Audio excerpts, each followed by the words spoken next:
Nobody really likes it when daylight saving time comes up in the spring when you got to turn the clock 1 hour forward, meaning you're waking up an hour early when that spring time change comes about.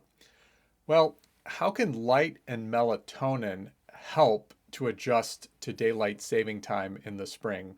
I'm Dr. Andy Burkowski from ReLACS Health. So, as we know, as I've talked about elsewhere, daylight saving time should be abolished. It's really not good for our society as a whole. It causes major health problems, particularly the week of the time change, and potentially for the summer months that ensue if people have difficulty adjusting to that hour. However, we still have to deal with this situation right now.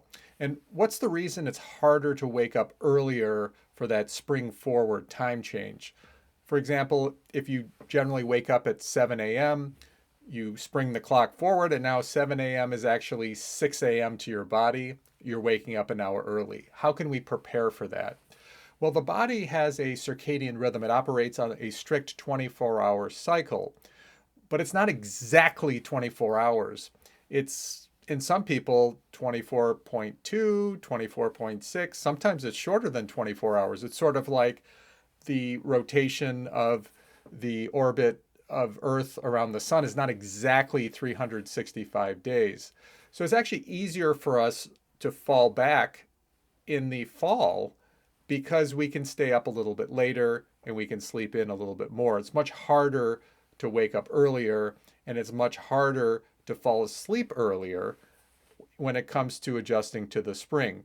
So one of the first things that one can do is in the week prior to daylight saving time is to set an alarm for 10 minutes earlier every day. So it's not a 1 hour jump all in one day like the Monday you got to go back to work or school.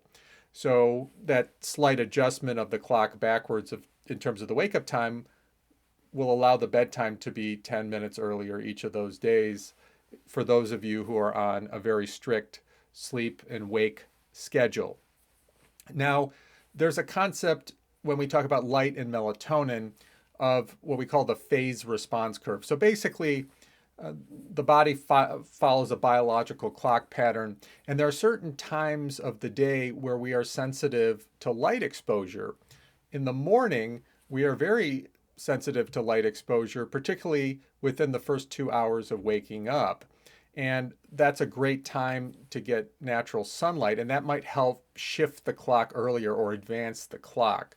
So, one of the important things is if you regularly wake up at a time where the sun is already rising at your wake up time, is to actually go outside and get natural sunlight for 30 to 45 minutes, and that'll help to shift your clock slightly earlier.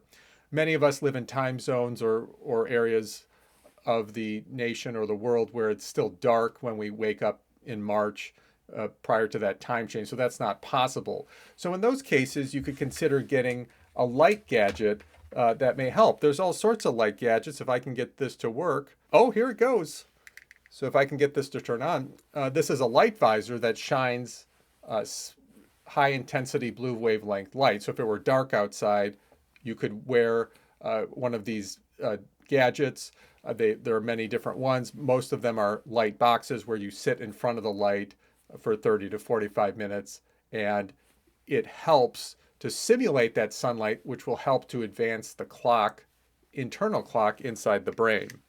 So, one of the other aspects of this is melatonin. So, most people are taking over the counter melatonin, which is a hormone supplement. Most people are taking it to get drowsy right before bedtime. But this is actually not the real medical use for melatonin, even though that's how most people are using it.